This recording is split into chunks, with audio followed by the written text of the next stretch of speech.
Hello, everyone, and welcome to our Lunch and Learn series. My name is Giza Lopez, and I am the Executive Director of the New York State Youth Justice Institute. As always, many thanks to our partners in New York State, whose support allows us to bring this series to you. The Division of Criminal Justice Services, the Office of Children and Family Services, the University at Albany, and the New York State Juvenile Justice Advisory Group. I want to also thank each of you for joining us today in this virtual space and for making time to learn more about research into youth justice issues. We have a full house today with folks attending from 42 New York counties, in addition to New York City. Also in attendance are practitioners and researchers from many other US states, as well as folks from Canada, the UK, and beyond. Feel free to continue to say hello and introduce yourself in the chat. And please help me also welcome a new member to the YJIT, Jackie Servideo. Jackie is spearheading the Institute's inaugural Youth Advisory Board, and we're lucky to have her and to have the opportunity to increase youth representation in all that we do. Judging from the sizable audience that we have here right now, there is a huge interest in today's presentation, and rightfully so. It is our pleasure to host Dr. Samantha Busa today to give us some insight into gender-affirming care for youth. It is wonderful to have you, Dr. Busa. Without any more delay, Brian, take it away. Thanks, everyone. Hello, everybody, and welcome to the Youth Justice Institute's Lunch and Learn webinar series. My name is Brian Rainey, and I am a research fellow at the YJI. Before we begin today's webinar, I just have one announcement. The Long Island Regional Youth Justice Team in New York State recently completed its Words from My Soul project. This project encouraged youth voice through theater and storytelling. Participating youth created 10 short videos about their stories, and professionally drawn digital illustrations accompany each video. After the closing announcements today, we will be showing this video, which will last no longer than 2 minutes. So feel free to stick around and view this amazing work. Now, I think that we're all really looking forward to today's presentation, so I don't want to further delay hearing from an expert in gender-affirming care for youth. Dr. Samantha Busa is the Clinical Director of the Gender and Sexuality Service and Clinical Associate Professor of Child and Adolescent Psychiatry at the Child Studies Center at Hassenfeld Children's Hospital at NYU Langone. Dr. Busa follows a gender affirmative model of care and provides gender assessments for transitional care working with children, adolescents, young adults, and their families. In addition to clinical care, Dr. Busa is committed to teaching and training future mental health workers. She teaches undergraduate students at New York University, as well as psychology interns, psychology externs, and psychiatry fellows at the Child Studies Center. She also provides clinical supervision to pre-doctoral psychology interns, externs, and postdoctoral fellows. So, without further ado, Dr. Samantha Busa. Thank you so much, Brian, and to the team for having me today. I'm really excited. My name's Sam Busa. My pronouns are she, her, and hers, just so that everyone is aware. I'm going to share my screen for us and get started. So today we're talking about caring for transgender youth with dignity and respect. And when I was asked to come speak with you all, we were really, trying to figure out what were the best things to talk about. So I'm going to do an overview of a number of different topics. And my hope is that this will spark your interest for more learning in the future, and we can go from there. I also like to make a disclaimer. So I'm a cisgender heterosexual white woman who is giving this talk today. I'm a content matter expert, but I'm not a person of trans experience. And I think that's important, one, because I don't speak for the trans community. I work with kids who are trans and adults as well on a daily basis. That's what I do for my job. I'm a fierce advocate and ally. However, I am sort of someone who holds privilege, and I do like to point that out anytime I'm talking to a new group of people. But our goals for today are really to understand terminology better, understand risk factors for transgender individuals, and particularly youth, how to create an affirming environment in sort of the world that you're working in, and how to treat youth with dignity and respect. Again, I'm going to talk through a number of different topics, and I'm hoping that this will spark your interest to learn more.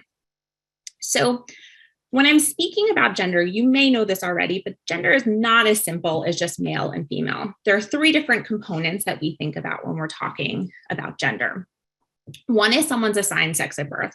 This is the label that someone is given based on hormones, chromosomes, genitals.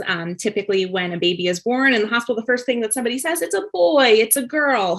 But we also know that about 1 in 2,000 births are intersex, meaning that they might have chromosomal makeup that is not just XX or XY.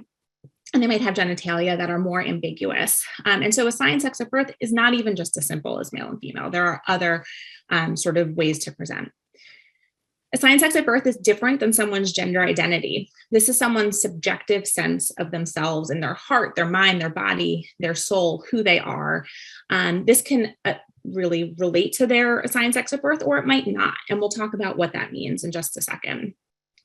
Finally, gender role and gender expression is a completely separate topic. This is how someone chooses to place their external appearance related to their gender identity. This might be through behavior, through the clothing that they wear, the hair length that they have, their voice, and whether or not this conforms to sort of what traditional societal norms are. And I'm using air quotes if you aren't looking at me. This is sort of stereotypically masculine or feminine, but gender role and expression does not have to sort of align with someone's gender identity or their assigned sex at birth either. When we're using the word transgender today, I'm using this as an umbrella term, inclusive for people whose gender identity does not align with their sex assigned at birth. So this means that for someone who was assigned female, has female genitalia, and they don't identify as female, that would be someone who is transgender. If they are someone who identifies as male, they would be known as a transgender male, or they might identify as non-binary, or a number of different labels under the non-binary umbrella, meaning that they might not identify with male or female, sometimes both, sometimes one more than the other. The idea here is that trans is not a derogatory term. This is an inclusive term. It's meant to sort of just describe someone whose gender identity doesn't align with their assigned sex at birth. And cisgender is a term for people whose gender identity matches the sex that they were assigned at birth. These come from Latin terms. If you've taken organic chemistry, cis and trans, it's same side, opposite side. They're really meant to be sort of descriptive terms. And I encourage you to use them. As a clinician in my history, I talk about people as cisgender woman, cisgender man, transgender woman, man, non-binary. We put that in our description so that we help understand a person's experience a little bit better. Another term that I want us to be aware of is gender dysphoria, which is something that you may have heard of in your travels in mental health care, but also in other areas as well in schools. Gender dysphoria is separate from transgender. Trans and transgender is an inclusive term for people whose gender identity differs from their assigned sex at birth, whereas gender dysphoria involves the distress that's related to the mismatch of someone's assigned sex really not aligning with the gender that they identify with. And so this is not meant to pathologize in any way. It is a term that is really used for insurance coverage purposes right now, I would say, from a mental health perspective, but it also is going to describe some of the unique factors and distressing things that happen to trans people on a day-to-day basis. If you have questions about this, I'm going to get more into sort of what I'm talking about a little bit later, but I just want to sort of separate these two terms because not all trans people experience gender dysphoria. So let's pull it all together, and I'm going to complicate it a little bit more. So who are you? Who you are? That is your gender identity. The way that you define yourself in relation to masculinity and or femininity, it can be fluid. This is completely separate from what you were assigned at birth. And gender identity are completely separate from sexual orientation and relationships. So just because someone is trans does not necessarily mean that they're gay or lesbian. It may mean that they're heterosexual and that's who they are. So who you're attracted to, who you choose to be with is completely separate than your gender and gender identity. So I just like to put that out there. We're not talking about sexuality so much today, but I think the two get lumped together. We use LGBT together all the time. I'm going to separate them a little bit today. So why are we talking about this when we're talking in relation to youth? A question I'm often asked or people around the dinner table will say to me, kids are too young for a gender identity and sexual orientation, aren't they? And so I want to ask all of you, so Brian, you can pull up our first poll. What do you think comes first from a developmental standpoint? Gender identity, sexual behavior, or sexual orientation?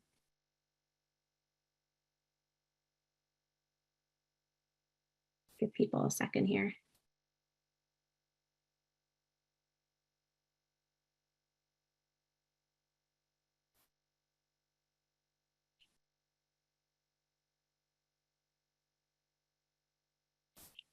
Should we call it, Brian, or do you want to give it another couple seconds? We can call it here. Okay, so the vast majority of people say gender identity. I asked this question on purpose because it's a bit of a stumper. For those of you who answered sexual behavior, the 43 out of the 237 who were out there, you are correct. We actually know that sexual behavior is the first thing to develop for youth. We know that, and this is, I think, in some ways where people get tripped up. We're considering sort of self-pleasuring masturbation as part of sexual behavior here. We know that in utero, we see children playing with their genitals because it feels good, it's exciting. We know around the ages of 4 or 5, it becomes less socially acceptable to be engaging in any sexual behavior or be curious about that. Kids are entering school. And I think that's where some of the let's decrease any of the pleasure activities happens. And then we know around puberty and adolescence, this skyrockets. The next thing to develop is gender identity, stability, and constancy. And so we know from a really young age, kids are able to talk about gender. If you've been around young people, or if you have a child yourself, you know that around 2.5, kids start to categorize people based on what they look like, what they're doing, using gendered nouns. So saying it's, oh, that's somebody's mommy, or that girl, or she, or his, using pronouns for kids. And around age 3, children develop a gender identity where they're capable of labeling their own gender. They're able to say, I'm a girl, or, I'm a boy, or whatever their gender may be.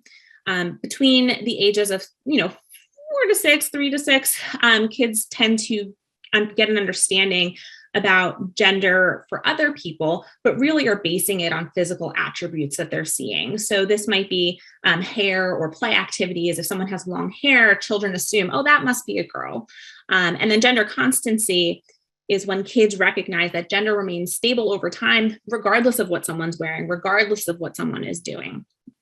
Why this is important is, one, we want to, validate that kids know from a young age what gender is.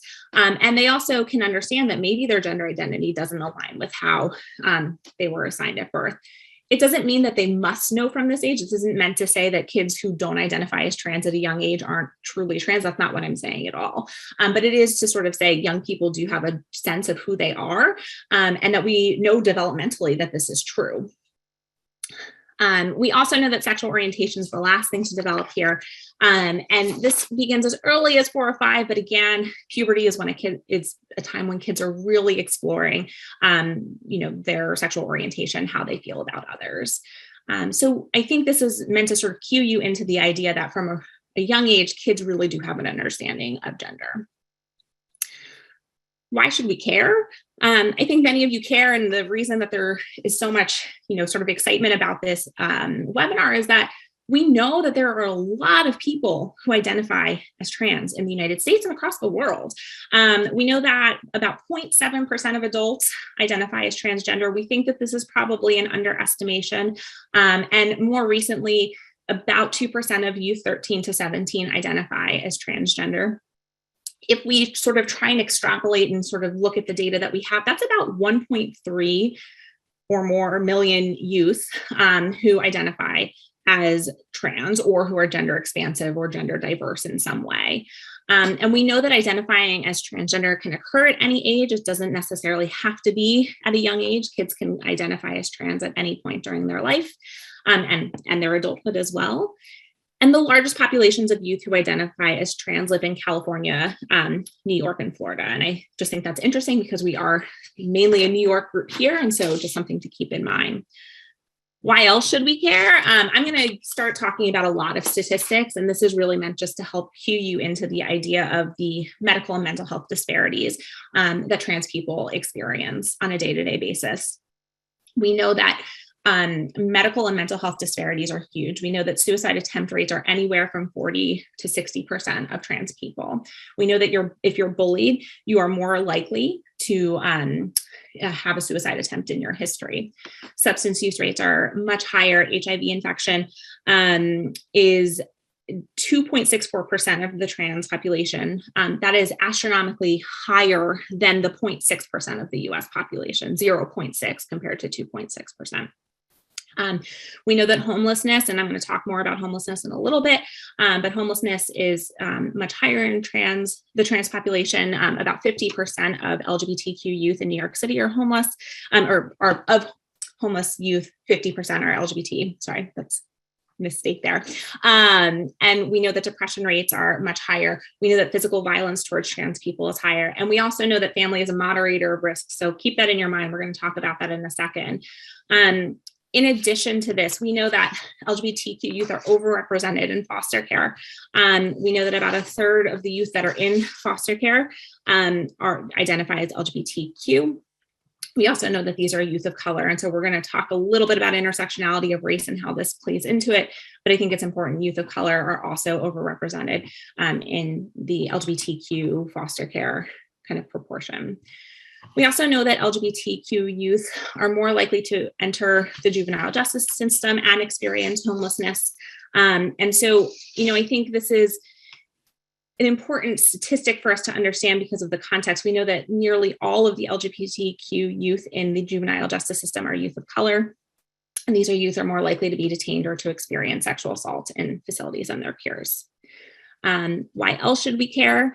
Transgender adults are likely to be refused care by physicians. They can be verbally harassed, feel like they have to teach their providers about their health needs.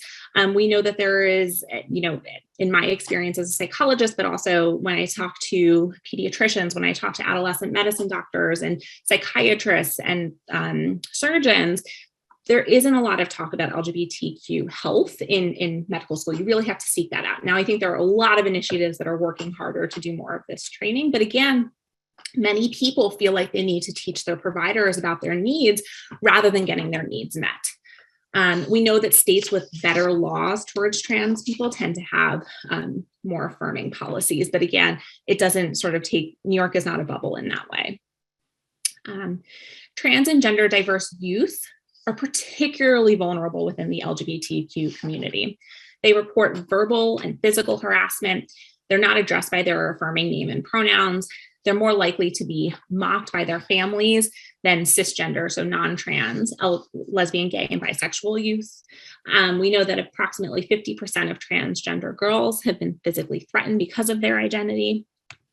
And for those of you who are working in schools, we know that school can contribute to an environment of hostility. We know there are so many amazing people in our schools who are working to sort of affirm trans youth, but a lot of youth across the country are not able to completely express their gender identity at school, are not able to use a restroom or locker room that matches their gender identity.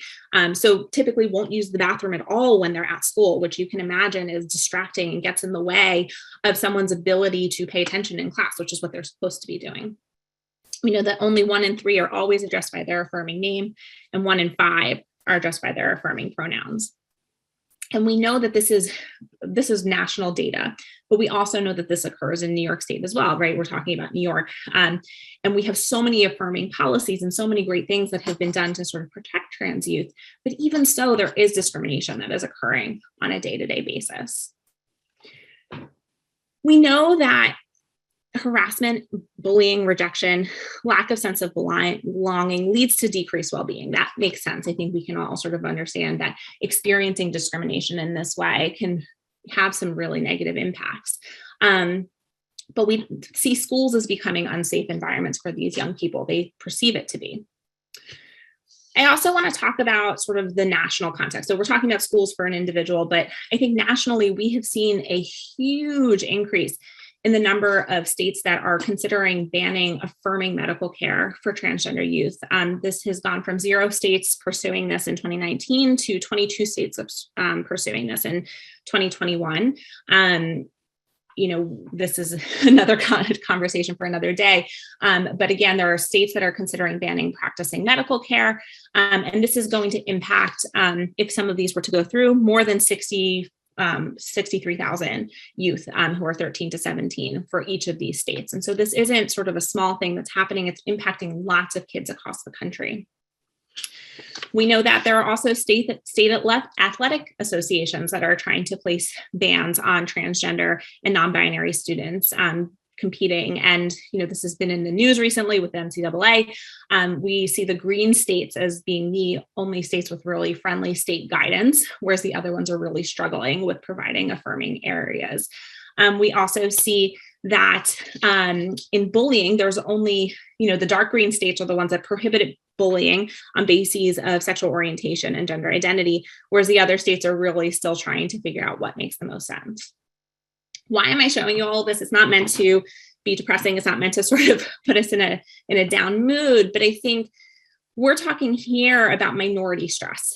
Minority stress is an incredibly important concept for trans people, but also minority groups in general. This is the idea that exposure to a hostile and stressful social environment, so this means either directly experiencing discrimination on a day-to-day basis from teachers, parents, guardians, whomever else, peers, or indirectly through what you hear on the news, seeing policies that are not affirming to who you are, seeing that your friends who are trans are not able to participate in sports.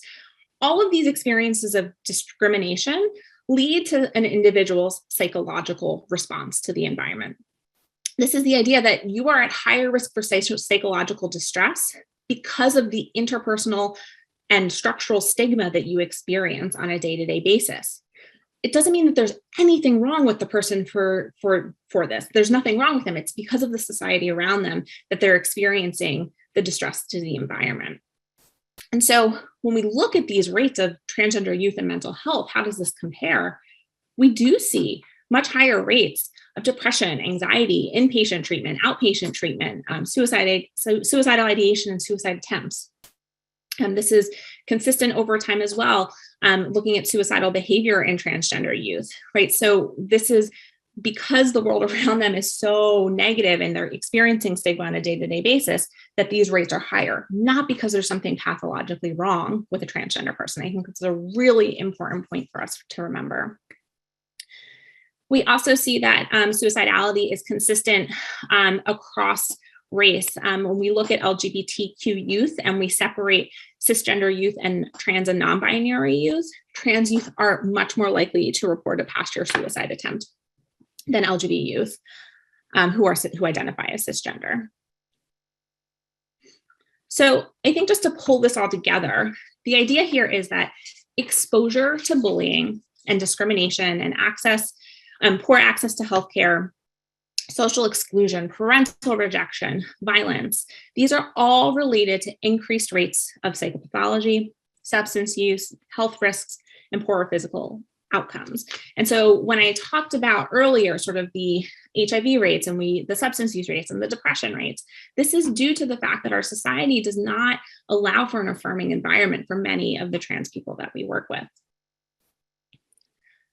To take it a step further, we know that minority stress actually has some really specific pieces that are important that lead to poorer mental and physical health outcomes. These include gender-related discrimination or rejection, victimization, people not affirming someone's gender identity, as well as negative expectations for your future, not thinking that you have a future because you are trans, feeling like you have to conceal your gender identity and not show who you are on a day-to-day basis, and internalized transphobia, which is the experience of internalizing the negative messages around you and internalizing them as part of yourself, and so therefore not liking yourself because of your trans identity. We know that in terms of protective factors or resilience factors, connectedness to the community and pride are two things that moderate those effects on mental and physical health. So the idea again is, minority stress really impacts what happens to trans adults, but youth, we know that for anxiety and depression specifically, if you don't think that you have a future and you don't like yourself because you're trans, because of the world around you sort of sending those messages, you are more likely to experience anxiety and depression. And we know that sense of community, and I'll speak more about this in a second, and looking the way that you see yourself and having access to medical interventions does sort of protect you from the anxiety and depression that occurs at higher rates for trans youth. I want to speak briefly about non-binary youth here, because I do think that we forget about non-binary youth a lot when we're talking about trans youth in particular. Trans youth who don't identify with the gender binary, these are youth who don't see themselves as male or female, or maybe sometimes both, maybe sometimes neither. They suffer from even higher rates of anxiety and depression. If you remember back to the suicide attempt slide, we actually saw non-binary youth and transgender male kiddos actually attempting suicide more often than other trans youth. But this is because we see that there actually seems to be more impact of minority stress in some ways. Part of that is because we, as a society, hold really deeply rooted views of gender as a binary. I had a baby in April of last year, and I have to tell you, even as a psychologist who works in gender, everyone asks me, is your kid a boy or a girl? What do they like? And my child was assigned male at birth, and so we're using he pronouns for him. Does he like trucks and this and that? We as a society care so much about gender as a binary. And the reality is that there are an infinite number of ways to express your gender identity. And for those of us who fit on that binary, who really kind of stick to that binary, we have a harder time identifying with non-binary youth in particular. But this is a problem because we have a lot of societal and structural issues that get in the way. So bathroom use, camps that are, gendered, use of the they pronoun, and we'll talk about that in a second, but that can be incredibly complicated for some people. And again, if you don't fit on that binary, you don't see yourself in sort of the media and the world around you, that is going to increase the minority stress that you experience. If I could talk about this more, I would. I think intersectionality here is so important. So thinking about BIPOC youth in particular. So let's think about hearing negative information about trans people, but then also hearing negative things about your race. We know that 4 in 5 LGBTQ youth of color have personally experienced racism. 1 in 5 think about racism every day. I would assume that that's an underestimation. And only 11% of LGBTQ youth of color believe that their racial and ethnic group are regarded positively in the United States. So if we think about sort of what BIPOC youth are experiencing, plus the experience of being LGBTQ or trans, and adding those two together, you're against the odds, right? And so what do we do? I mean, I think we're in a time where kind of thinking about dignity and respect is so important. Brian, you can pull up our second poll here. And so we're going to talk about ways to affirm youth. And I'm going to give you a pre-test for the information that we're about to give here. And the question is, which of the following is not protective for transgender youth? Using affirming name and pronouns, administering gender affirming care when appropriate, parental support, and pushing a child to come out. All right, I was not as tricky with this question, and on purpose, because I think I want us to talk in general about what are the things that aren't protective. Give it 5 more seconds.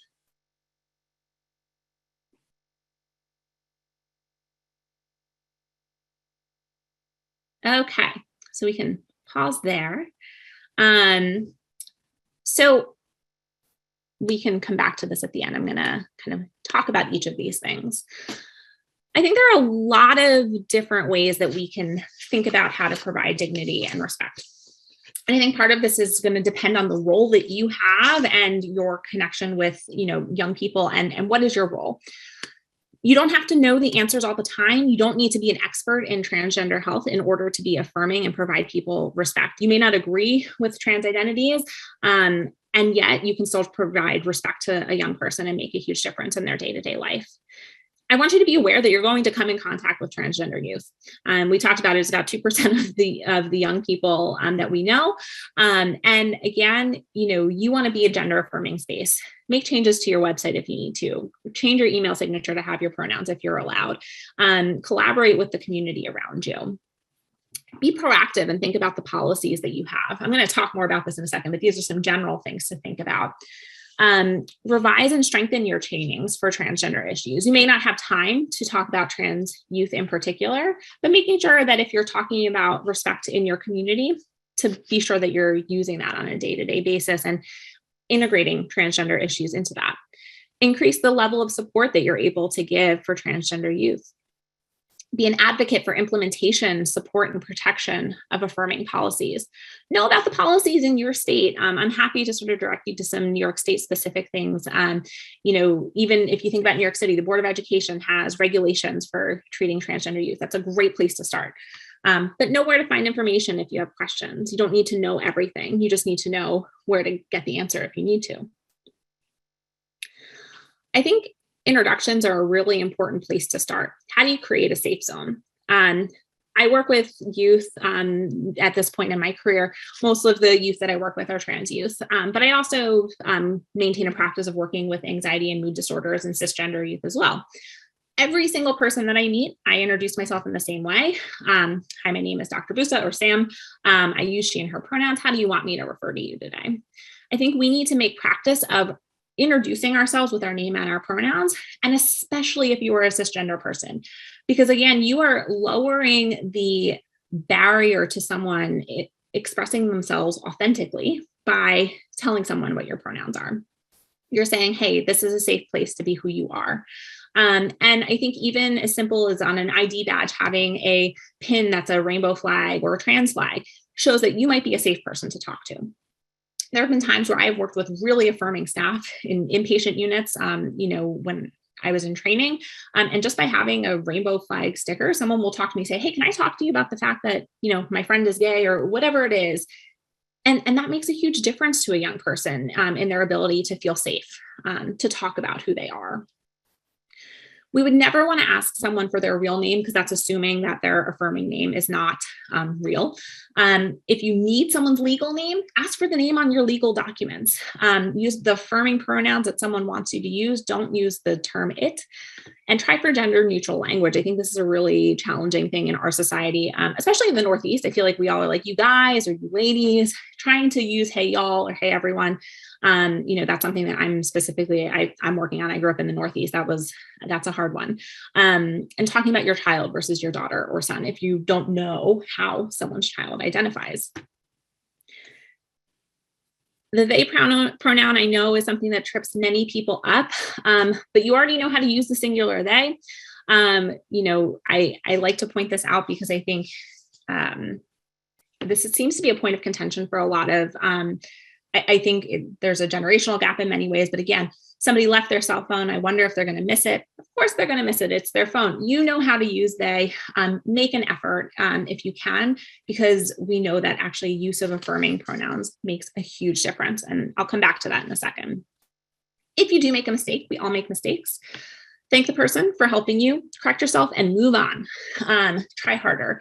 You don't need to over apologize. It's actually putting more burden on the person that you made the mistake with. It's sort of saying, oh, let me tell you about all of the guilt that I have for misgendering you for whatever reason. Nope, you just need to say, sorry, I'm going to try harder and move on.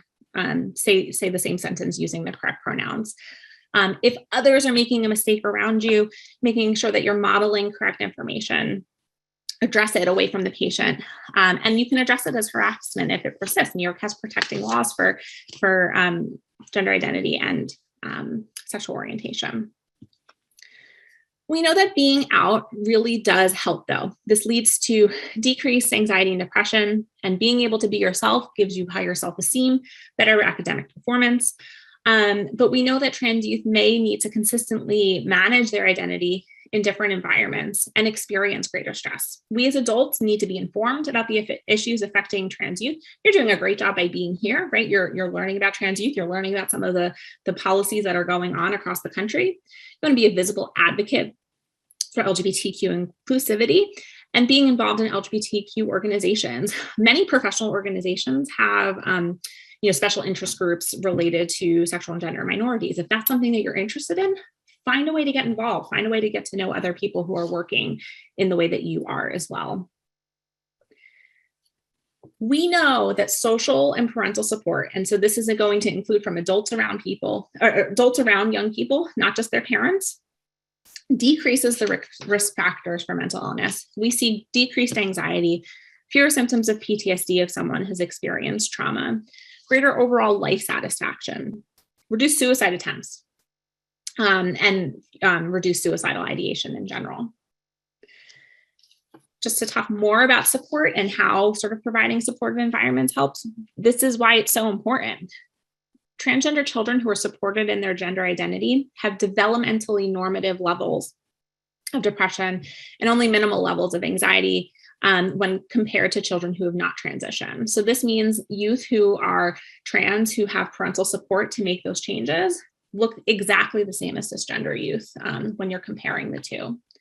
We know that the more settings a young person hears their affirming name and pronouns, lowers the risk for suicide and depression. So this is school with their parents, this is with their friends, this is at work, all of these different settings. If you are able to have all four of those, you have a decreased risk of suicide, but it is sort of an adds-on. So if you have one place that you're able to use your pronouns, that's going to make a huge difference. So if you're the one person that a young person can use their affirming name and pronouns with, you are making a difference. And I think that is an important piece to keep in mind. We also know that gender affirming hormones and gender affirming medical care is not what we're talking about today, but we know that this is related to lower levels of depression and suicide attempts for trans and non-binary youth. And I think when you look over at the right, I think this visual is always helpful if you look at suicide attempt rates and the impact of support. It makes a huge difference. We know that youth who have the support report greater life satisfaction, higher self-esteem, describe their mental health as very good or excellent. It makes a difference if you can be a supportive adult and provide a space of dignity and respect. We know that, again, this is sort of our last piece here. Parents in particular, if you're able to support trans youth, they experience decrease in recent suicidal thoughts, suicide attempts, and increases in self-esteem and general health. So you as an adult in a young person's life can make a huge difference. And supporting adults around you to support youth is also a way of being involved. And so I'm going to stop here because I know Brian has some questions for me. We have a Q&A, but thank you so much for your time and attention. And I hope you learned something that you can take back with you today. Thank you so much for that, Sam. So now we're going to be moving into our informal conversation portion of the webinar. And so my first question is, so I've seen arguments made online that transgender identity is a relatively new construct, and as such, we've only seen a huge uptick with individuals identifying as transgender in recent years. So how would you sort of counter that argument? Could you perhaps provide a bit of historical context? Yeah, this is a great question. I'm so glad that you're asking it, because I think that as long as humans have existed, we have known that there are trans people that are there. Around 5,000 to 3,000 BC, there are goddesses that are actually androgynous or trans priests that have been noted in in Greece, but also we know that in India there are actually in South Asia, but India, the Hijra, but also in other places, there are 8 gender expansive identities that we know of, right? So trans people have existed for a long time, and yet we haven't necessarily had as much visibility as I would say in the past 20 years. I think it is true. We have more visibility of trans people, but the number of trans people isn't actually changing. We know that for a long time, though, it has been sort of a shame-inducing. We didn't affirm people's gender identities, and so people might not have lived their authentic truths on a day-to-day basis. But it does make a huge difference now that there is more visibility, both in media, but also in affirming providers to help people live in the way that they are. But I think it's a great question. There actually isn't an uptick in the number of people. It's just really, how are we as a society looking at gender in general? Right, that totally makes sense. And so do you have any resources that you'd like to recommend to policymakers or practitioners or just people who want to be better or who would like to keep learning about this topic?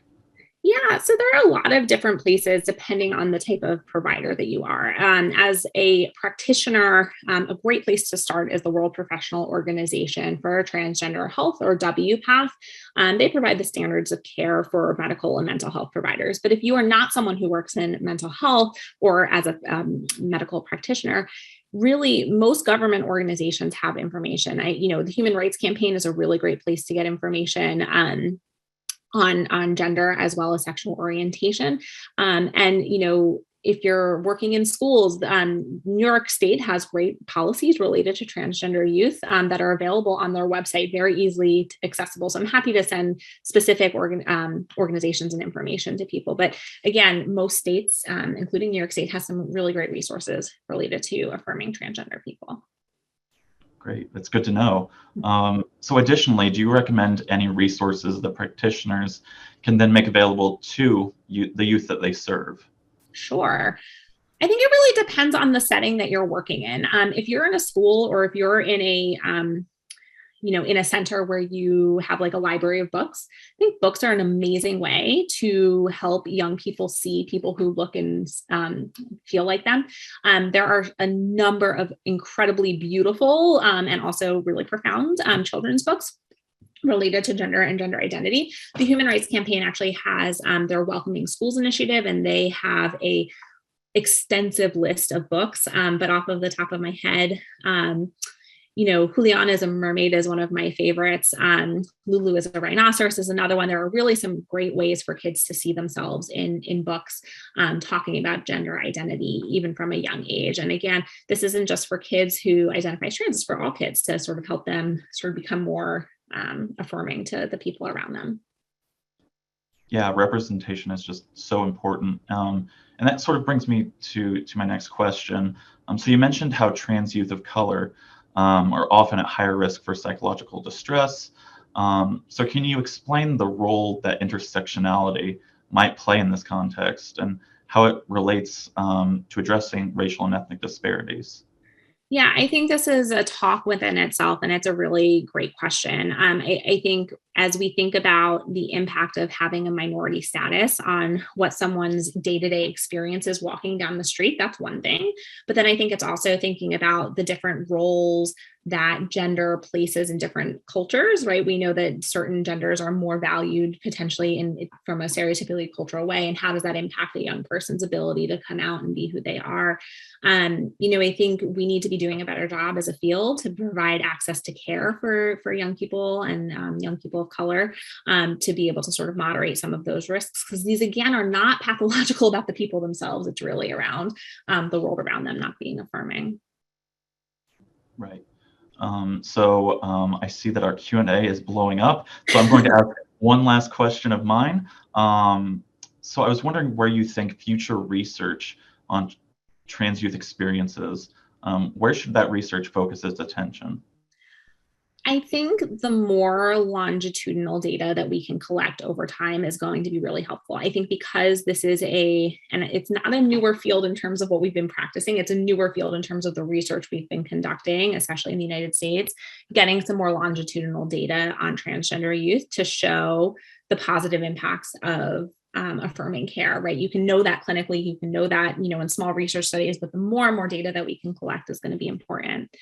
But I also think, seeing how anti-discrimination policies might impact young people is also important. Like if we think about like opening doors in education and opening doors in, I'm trying to think of other areas, education, but also in the workforce and being able to have these affirming policies, what does that do to someone's quality of life is also, I think, an important place that our research can go into. Definitely. So now we'll move into the audience Q&A portion. So the first question is, do you have any suggestions for how to update screening or assessment tools to quote unquote best represent youth that might be justice involved? So often these assessments ask about male, female, and don't represent or take into consideration the compounding trauma that transgender youth have experienced in their life as a result of being in the system. Yeah, absolutely.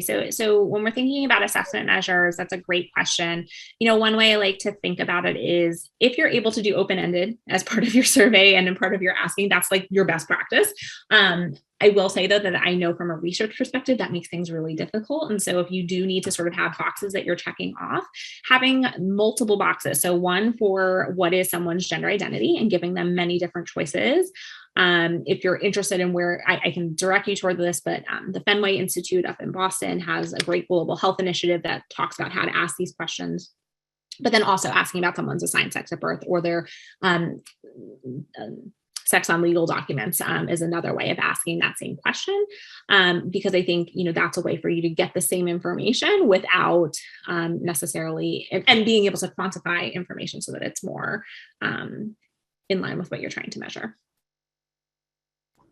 Do you have any recommendations for supports for LGBTQIA+ youth who are homeless or at risk of becoming homeless?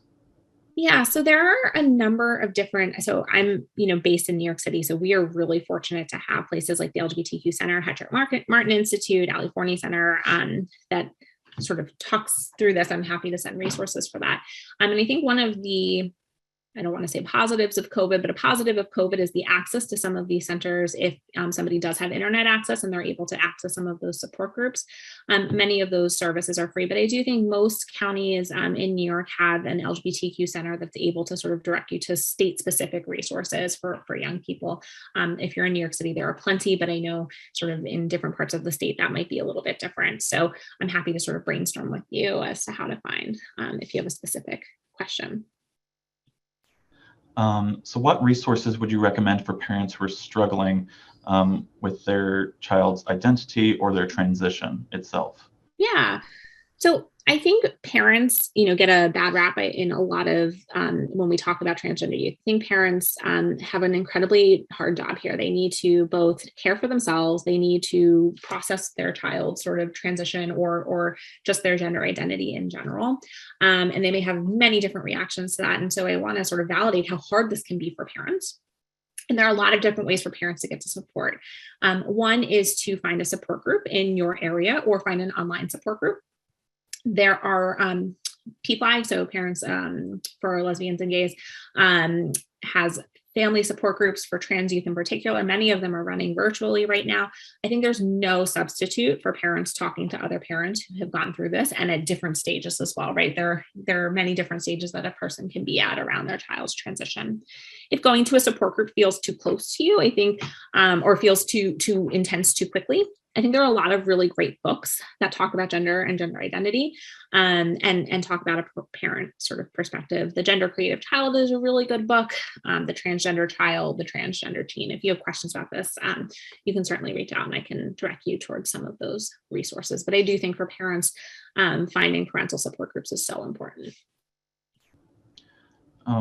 So how might we approach two-spirit identities and making sure folks are culturally sensitive and don't necessarily appropriate culture that is not their own? That's a very big question and a tough one too, right? I think first of all, we don't want to assume if someone is talking about their identity as being a two-spirit identity, we want to understand what that means to them. We can also do our own research, but I do think that this is a Westernized, I'm providing a very Westernized view of sort of gender and gender identity. We know that two-spirit is very celebrated within Indigenous populations and something for us to consider. So if you are working with that population, you probably have better expertise than I do, but I think understanding for that young person, what that identity means to them and how you can best be supporting them is going to be really important. And then looking to get some more education within those populations as well. So as many of us may know, data on LGBTQ people in general is lacking, and in particular for youth. So do you know what is being done currently to obtain better data on queer populations? Yeah, so I think there are a couple of different things going on. From a psychological medical perspective, there is a lot of grant funding that is out there that are running studies that are longitudinal in nature right now, looking at the impact of puberty blockers, looking at the impact of gender affirming medical care. That's really great. But I do think organizations like the Trevor Project have done just such a phenomenal job in collecting data on trans and LGBTQ youth through use of survey, through use of phone calls and getting more information. I think that's where we're getting the data that we have. I think that part of the challenge is that there needs to be a trust between community and the people who are collecting information. And so you need to build trust within your community. And I think that's a hard thing to do. The psychological community for sure has done a really not great job over time of affirming trans people. We've had to do a lot of reparative work in order to provide good care. And I think that's the same for the research community. You need to make sure you're not pathologizing. You need to include trans people in the development of your study and in the questions that you're asking. Community-based participatory research is a wonderful way of going about that. I hope that answers your question. I think the idea is really you need to build trust and you need to find a way to include trans voices in the work that you're doing. Yeah, I think that totally makes sense. So do you know of any resources for parents of cisgender students who are in school with transgender students? I'm not aware of any of those groups specifically, but I do know that some of the PFLAG groups do have like friends of family come to them as well, or siblings or other people who might be peripherally involved. But I do think like if you want to learn more about trans youth, there are a number of great places to look at webinars and learn and get webinars and other sort of trainings to be better versed in trans identities and LGBTQ identities. Yeah.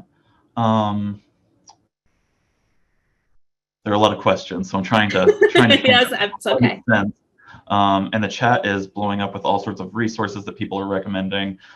So thank you for everyone for being so engaged today.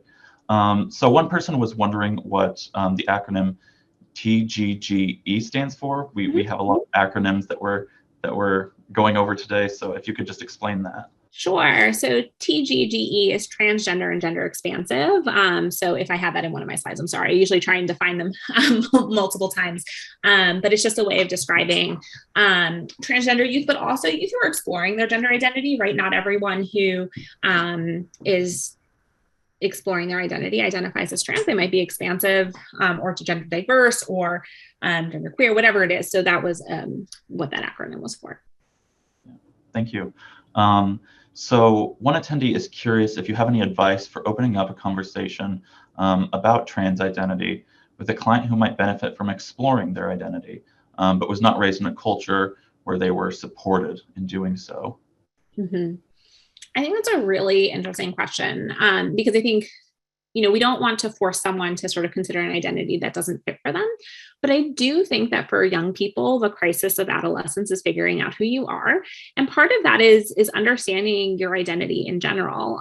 There's a great book called the Gender Quest Workbook that has, I think, a couple of really nice chapters on looking at identity in itself. And it talks about identity both in terms of masculine and feminine, but also around athleticism and, do you see yourself as someone who's an academic or someone who is creative, all of these different aspects. And I think you can work masculinity and femininity into that identity work to be able to ask some more questions or have that person reflect a little bit on themselves in terms of what their gender identity is. I mean, I'm sure you've probably already done that. I think sometimes it's hard when you feel like you have it on the tip of your tongue, you want to say it, but you also don't want to push someone or offend them, right? It might be something that, feels really aversive to them in that moment to bring that up.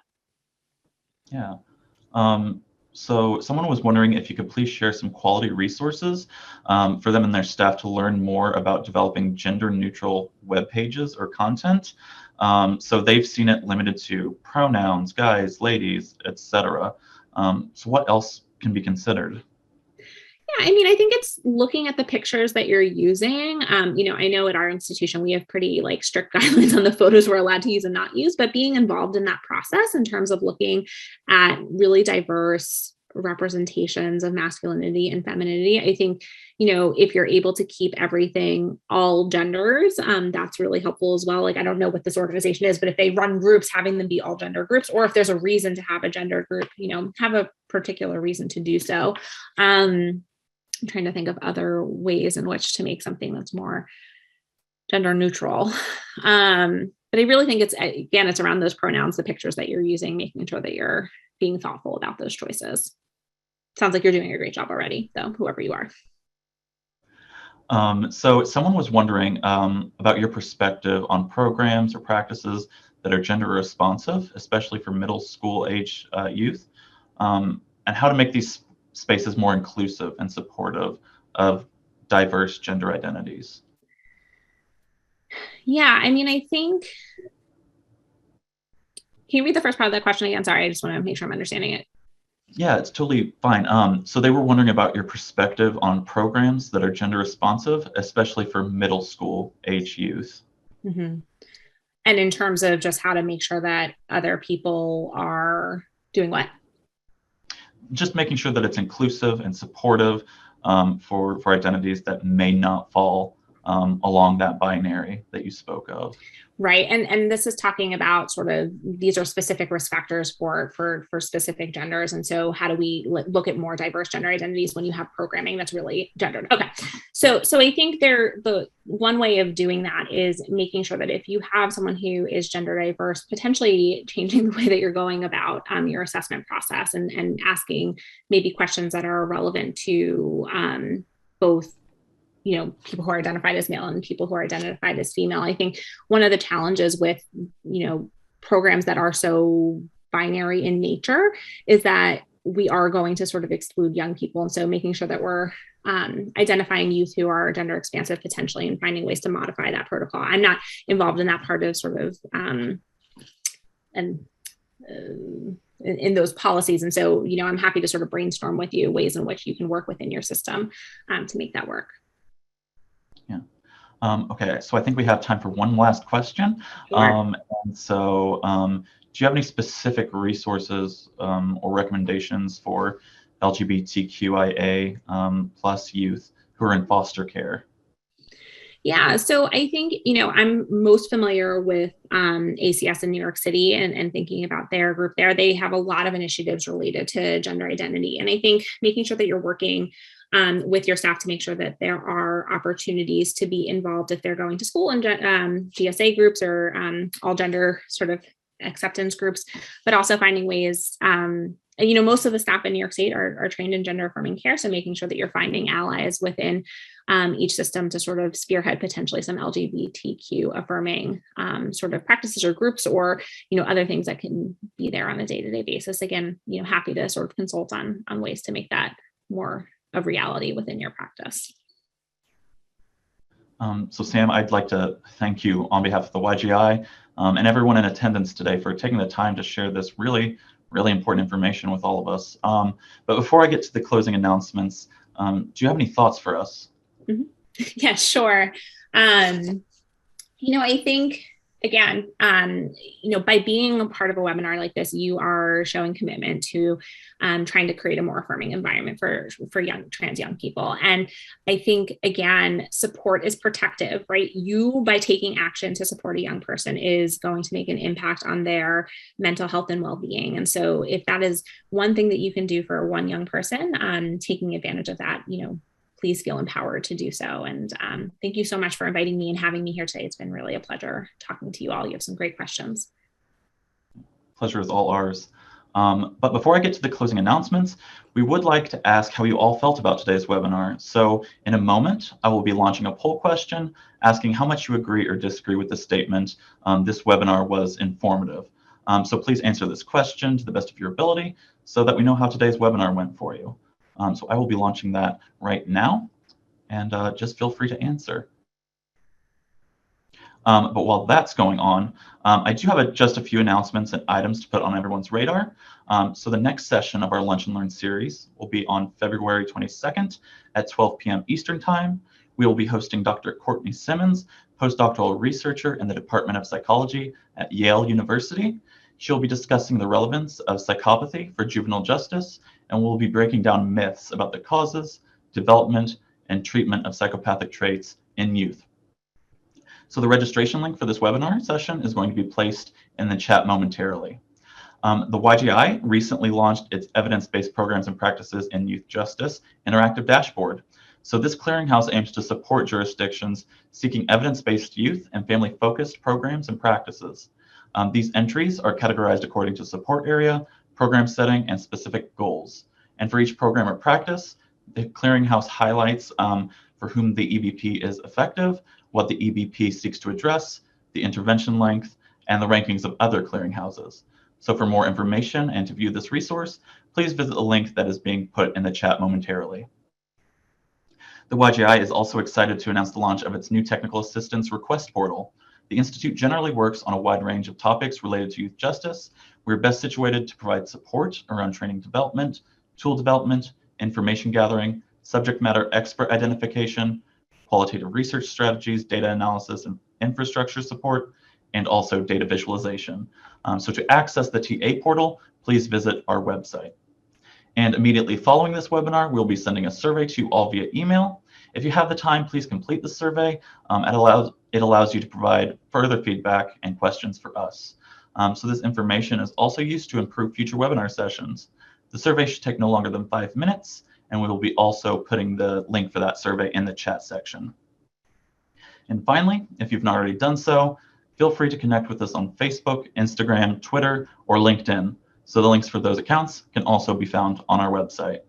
And just a reminder that the views expressed here are those of the presenter and do not necessarily reflect the views of the New York State Youth Justice Institute.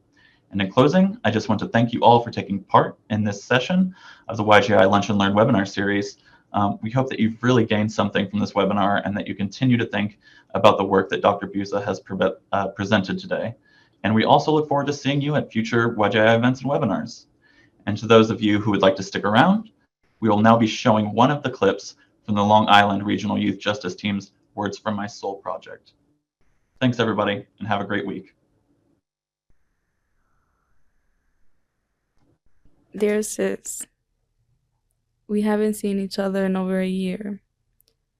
You used to come visit since I first got locked up in 2018. In 2020, visits Convention Center. Today is April 8th, 2021. And I was just sitting here myself, thinking about that time in 2017 in the winter, when, as usual, I saw your face next to mine when I woke up. We had separate rooms, but you always got scared in the middle of the night. You knocked on my door and I always opened up. Anyway, I remember you were asleep and I was looking at my phone. I missed you already, so I tried to wake you up by grabbing your nose. But you wouldn't wake up, so I slapped you, and you jumped out of the bed, and you started chasing me all around the house, and then you called me. I thought you was gonna punch me, but you just hugged me, and we started laughing and fell to the floor, because our stomachs started to hurt.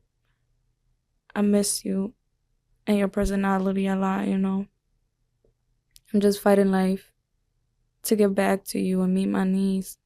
I love you, sis. Always remember, us, never them.